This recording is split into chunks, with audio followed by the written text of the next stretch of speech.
आज हम पढ़ेंगे क्लास 9th बायोलॉजी का पहला chapter cell fundamental structural and functional unit of all living organism.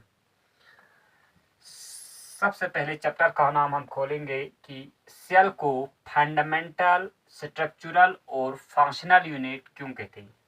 तमाम लिविंग ऑर्गेनिज्म का, लिविंग ऑर्गेनिज्म में चाहे इंसान हो, चाहे एनिमल्स हो, चाहे प्लांट्स हो, चाहे माइक्रो ऑर्गेनिज्म, उन सब का फंडामेंटल यूनिट कहते हैं सेल को।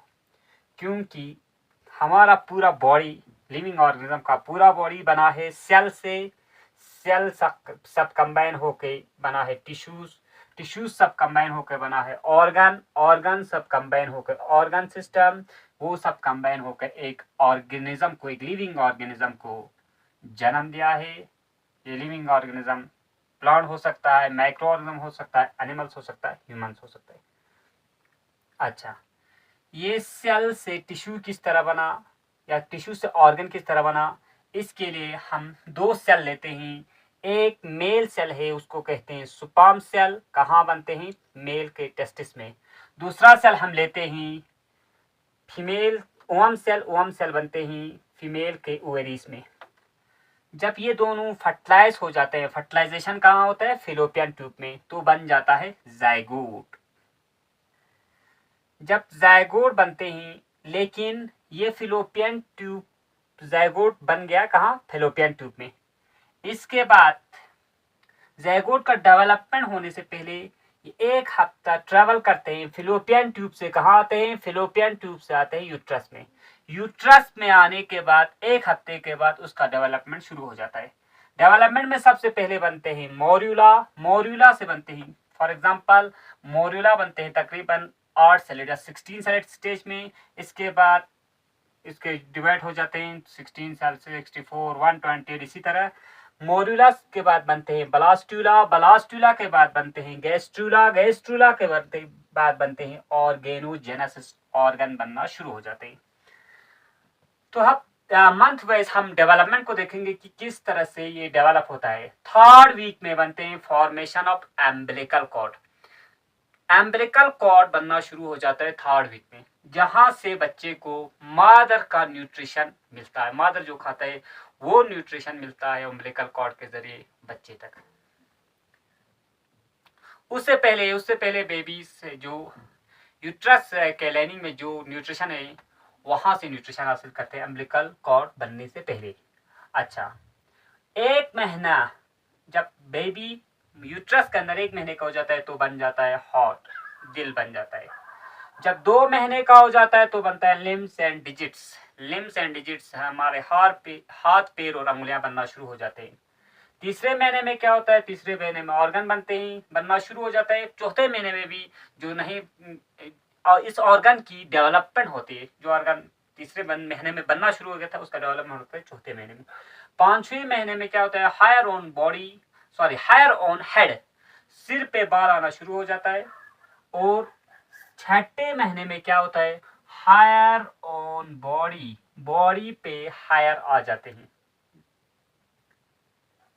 बाल आ जाते हैं। आईलिड सेपरेट हो जाता है, आईलैशेस बन जाते हैं। 6 महीने में हो जाता है बेबी का कंप्लीट एक फीटस डेवलप हो जाता है मादर के यूट्रस में। 7 एंड 8 मंथ में कुछ नहीं हो जाता है, बेबी का डेवलपमेंट तो कंप्लीट है, लेकिन बेबी का फूड का इंतजाम करता है।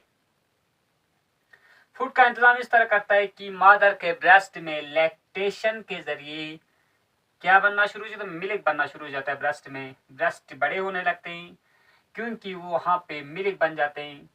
एक हार्मोन जो मिल्क प्रोड्यूस करता है उसका नाम है प्रोलैक्टिन, जो रिलीज होता है प्रोलैक्टिन पिट्यूटरी ग्लैंड से।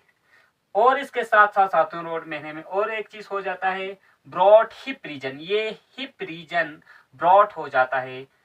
हिप रीजन क्यों ब्रॉड हो जाता है, क्योंकि वहां पे रिलीज होता है एक हार्मोन जिसका नाम है रिलैक्सिन। ये प्रोड्यूस होता है ओवेरीज से और प्लेसेंटा से।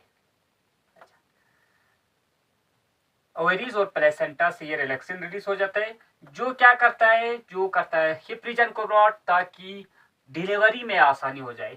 9th मंथ में हो जाता है पार्चुरेशन। पार्चुरेशन चाइल्ड बर्थ को या चाइल्ड डिलीवरी को कहते हैं।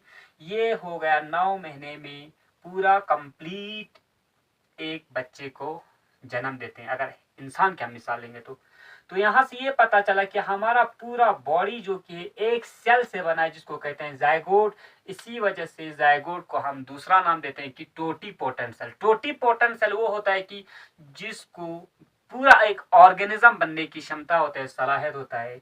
तो इस जायगोट से हमारा पहले तो जायगोट डेवलप हुआ, इसके बाद जायगोट डेवलप होकर मॉर्यूला बना, ब्लास्टुला बना, इसके बाद टिश्यूज बने, इसके बाद ऑर्गन बना, इसके बाद ऑर्गन सिस्टम बना, पूरा एक ऑर्गेनिज्म, एक लिविंग ऑर्गेनिज्म। जब हम इंसान की बात करते हैं तो एक लिविंग ऑर्गेनिज्म बना इस जायगोट की मदद से। तो हम इसलिए कहते हैं कि स्ट्रक्चरल यूनिट सेल, क्योंकि जायगोट भी एक सेल था, एक डिप्लॉइड सेल था। डिप्लॉइड सेल और हैप्लॉइड सेल क्या होता है? हैप्लॉइड सेल वो सेल होता है जिसमें क्रोमोसोम नंबर हाफ होते हैं। डिप्लॉइड सेल वो होता है जिसमें क्रोमोसोम नंबर बराबर रहते हैं। तो इस जायगोट से, इस डिप्लॉइड सेल से हमारा पूरा बॉडी बना है, हमारा पूरा टिश्यू बना है, हमारा पूरा ऑर्गन सब बना है, हम एक ऑर्गेनिज्म, एक बेबी पूरा बना है। तो इसीलिए हम कह सकते हैं कि सेल को स्ट्रक्चरल यूनिट ऑफ लाइफ।